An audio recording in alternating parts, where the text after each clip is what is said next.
Army's status quo with detailed reform proposals for the reorganization of its ground forces. For the last 25 years, Macgregor has challenged the orthodoxy of the U.S. military and its leadership, and the war policy in Ukraine is no exception. And that's why we're bringing him back on the show today. Thanks for joining us, Doug. Sure, happy to be here.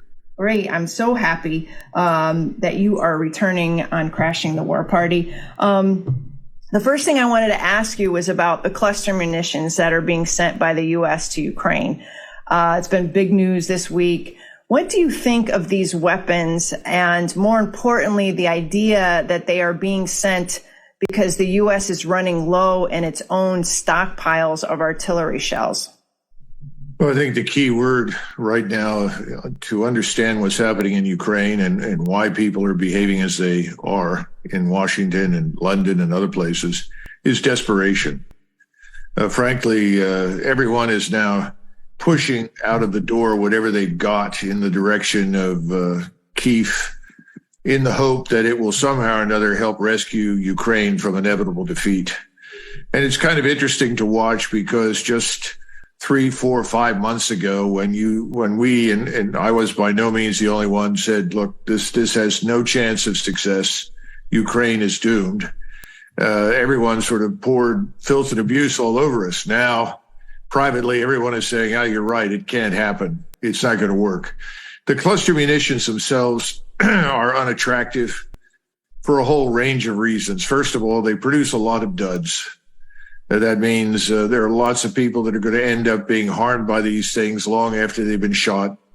I certainly saw that in 1991. It was such an annoyance for us that we actually asked the artillery to stop using the munitions because it didn't bother us in tanks and armored fighting vehicles, but everyone who was in a wheeled vehicle, trucks, Humvees, and so forth behind us were taking losses. The equipment was being harmed, or in some cases, people were being harmed. And then after the war, of course, we did have Iraqi children that were brought to us who picked these things up and thought they were something else. So we thought after the war was over that this would probably go away. It just wasn't worth the trouble. And the high explosive warheads were much better. And in addition, we now have today a degree of precision that far exceeds what we had in 91. Which means that you don't have to shoot something with lots of munitions that are designed to be area weapons in the hopes that you're going to hit something. You can actually hit what you shoot at. So I think this is just desperation on the part of the administration. The bad news is, of course, it makes us look once again like shameless hypocrites. Yeah.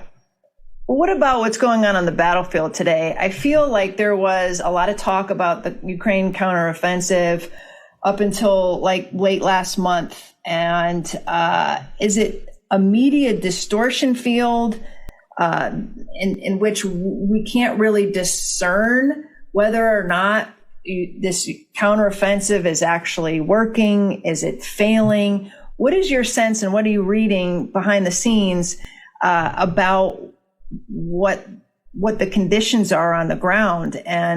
Or are we just pouring tons of U.S. and Western aid into a sieve there? It's hard for Americans just, kind of dipping into this story to discern what's going on. Well, I love that term, distortion field. I'm going to employ that now ad nauseum, and I'll try to endnote you when I do that. But the bottom line is we've been living in that field now for over a year. The so-called counteroffensive was a complete and utter disaster. We think the Ukrainians lost between 15 and 20,000 soldiers killed.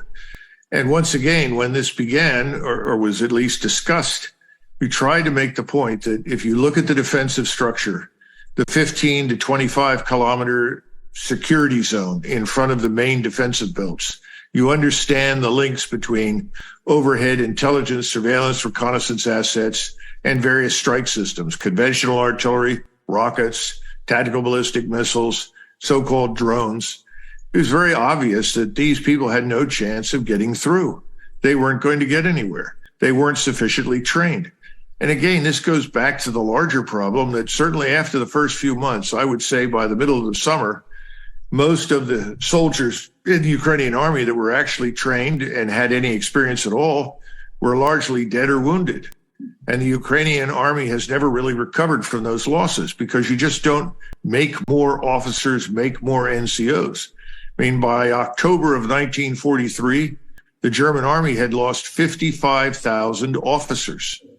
And if you look carefully at the situation after October 43, they really weren't capable of very much offensive action because they just didn't have the experience. So I think right now the lesson of this Ukraine debacle is you can't build effective armed forces on the fly. And again, Americans don't understand that, flesh and blood is always, an unavoidable consequence of going to war. War is a matter of flesh and blood, but it's also a function of organization, a structure, leadership, culture, discipline, all of these things, and you build these institutions over time. So the whole thing was deeply flawed, but you've got a lot of people on the Hill that still believe that throwing money at something, shoving technology at something is going to create military power. They do it here in the United States. It doesn't work. It never has. And so Ukraine is now, I think, in the worst position it's been from the very beginning. I don't think it has very much left. Somebody said the other day they may have 10 to 20 brigades. Of course, what are we talking about? 2,000 men per brigade, or 20, 25,000, 30,000? They're scraping the bottom of the barrel. Their press gangs are operating all over the country, particularly now in the West, to try and force people into the Ukrainian military. They're meeting with real opposition and resistance wherever they go. The trains in Germany are arriving every day with Ukrainian refugees, and many of these cars are filled with young men. I mean, the notion that this is in any way, shape, or form a success for the people of Ukraine is disastrous. We haven't even talked about the millions that have left. So the bottom line is the counteroffensive is over. It was dead on arrival, never had a chance. And now we have people in Vilnius talking about reducing the two-step process for membership of Ukraine and NATO to one. And if they go ahead with this, that will guarantee the eventual arrival of Russian troops on the Polish border, because the Russians will simply conclude they can never have a reliably neutral Ukrainian state on their border. They'll think that whatever happens, it will always be subverted with the idea of somehow or another pushing NATO missiles, American missiles, and American capabilities further east. They can't accept that. I do want to talk about NATO, but I had one more question. I don't know if you saw that Newsweek article by Bill Arkin a week or two ago about the CIA operations in Ukraine, and the thrust of the piece was more about, the process of gathering information and surveillance under a tricky situation of not being technically an ally of Ukraine and not technically at war with Moscow, and how the CIA is doing all this. But one of the interesting pieces of the article was that there are about 100 CIA officers, supposedly, according to this article and his reporting, in Ukraine today. That's no surprise. We've been hearing about this and the CIA presence there for some time now. We also got some idea from those Discord leaks that there are probably a dozen U.S. special forces in the country as well, though that wasn't included in Arkin's piece. There was that bombing at the cafe in Ukraine a few weeks ago, and there had been some speculation that there had been some at least American volunteers killed, maybe even U.S. special forces. I think the American people deserve some clarity on this. Do you have any sense or thoughts about the reality of whether or not the United States has some military presence on the ground there that's not being revealed to the American public? Well, actually, I must have missed that Arkin piece, but then again, Arkin is such a neocon that I really don't pay too much attention to what the man publishes. He's on the opposite team. He wants this war to continue. Yeah. When it comes to what have we actually got on the ground over there, I'm sure 100 is a gross underestimate. I think there are hundreds of U.S. military in various forms, intelligence and otherwise. We know that some headquarters have been struck and destroyed that probably resulted in the deaths of, they say, NATO officers, undoubtedly some Americans. All of this has been carefully concealed and kept quiet. We've been down this road before. We went through this before the intervention in Vietnam began in 1965, when we had people being shot and killed in Vietnam. We've had people all over the world for decades operating in clandestine settings. So that's not really a surprise. What people need to understand is that the Russians know Ukraine, just as the Ukrainians know Russians. There's nothing happening in Ukraine that the Russians don't know. There are probably tens of thousands of Russian sympathizers all over the place, and they report constantly. I mean, this is part of the paranoia that affects the Zelensky regime. They're constantly sending out the secret police to arrest people, brutalize people, shoot people, whatever is necessary, because they know their every move is carefully watched. I mean, President Putin was talking recently about so-called decision-making centers. The question had come up several times over the last several months. Do we hit the so-called decision-making centers? We call that command and control centers in the American military. They know where they are. I mean, Zelensky's walking around and breathing because the Russians have decided to let him do so. I'm sorry, but those are the facts. What are we learning? What are we finding out? Well, we're finding out the truth, and we're not reporting it. Because if the intelligence agents who are down on the ground were allowed to really tell the truth, well, we'd pack our bags and get out and make peace. This is time for peace. This is insane. The killing needs to end. It's accomplishing nothing.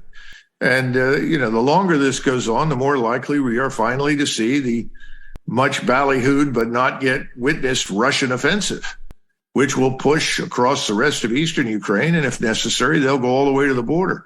There's a lot of pressure on Putin to mobilize the nation, because the Russian media says, not inaccurately, we're not at war with the Ukrainians, we're at war with NATO and the United States. So let's stop the pretense, drop it. Let's mobilize and get this over with. This is part of the Prigozhin issue. Prigozhin's attitude, was always that we're not doing enough. We're too slow, too deliberate. The generals don't have fire in the belly, as they call it. That was his message. That was really one of the reasons he did what he did. I think a lot of people in Russia agree with him. That's why this is a good time to end it. But we're making it worse by what's happening in Vilnius right now. We're obstructing the path to some sort of ceasefire that would allow us to come to an arrangement, whether we all like it or not. But we need to stop the killing. Thanks for coming on the show. It's good to see you again. Speaking of a ceasefire, speaking of how to change policy to try to bring this to a conclusion, how concerned are you that things might end up going the other way, that the U.S. or some of its allies would then try direct intervention in the event of more Ukrainian defeats, that there would be an attempt to try to bail them out through direct intervention? Well, that's always been my concern, ever since we listened to David Petraeus talk about a coalition of the willing that could go in. Of course, he's also the same man that predicted a resounding success and victory for the Ukrainians and gave his usual description of warfare a la 1942 to explain it, which makes no sense at all today. So I think it's a real problem. Right now, what I've been hearing, and I'm interested to know what comes out of the meeting in Vilnius, is that the Poles and Lithuanians are talking about some sort of joint intervention. And that strikes me as complete lunacy, but they seem to think that they can do it. I think they've been drinking their own bathwater. The big lies, Russians aren't that good. Russians can't do this, can't do that, even though the chief of staff of the Polish army has warned them that the Russian troops are excellent and we should not underestimate them. But nevertheless, there's talk about going into Western Ukraine. Now, these people, remember, also have unfulfilled agendas. These are people in Eastern Europe that are still unhappy about the consequences of 2 world wars. They're looking backward in history. They don't like the Russians, and they think they should be running the show in Eastern Europe. And as I told one just the other day on a similar podcast, well, if you feel strongly about that, you should get out of NATO. Because if you try to go in to Western Ukraine and pretend that you are somehow or another operating independently of NATO, the Russians won't buy it. they will view you as a Trojan horse for NATO. So if that's what you want to do, you need to walk away from the alliance, because I can tell you the rest of the alliance will not go with you. That's not going to happen. Now, I don't know what we would tell our troops on the ground in Poland or Romania to do. I worry that foolishly we might tell them to go in and support them, because we don't have the ammunition on hand.